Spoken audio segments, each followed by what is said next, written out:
tong tinapay na to. Ano nga to kanina? Basta sa amin ang tawag dito putok kasi pumutok siya. Pindok. Pandok. Ewan ko. Kasi galing ito sa Cebuano Bakery. So, ugali talaga natin pag Pilipino, no? Saw, at kakainin. Iba pa rin kumain ng malinis na tinapay.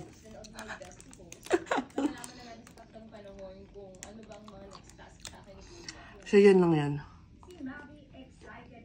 Marap pang tinapay na kinakain. Nagaling sa hinugasang kape.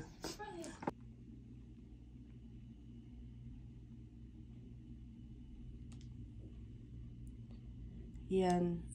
Patterson Wilson lang yan. Masarap yan. Ito, natikman ko to. Super sarap. Dito lang sa Melrix. Patterson Wilson. Guys, kain tayo. Yan.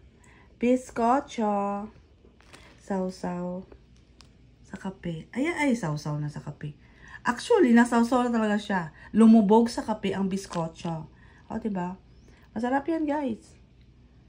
Galing Iloilo.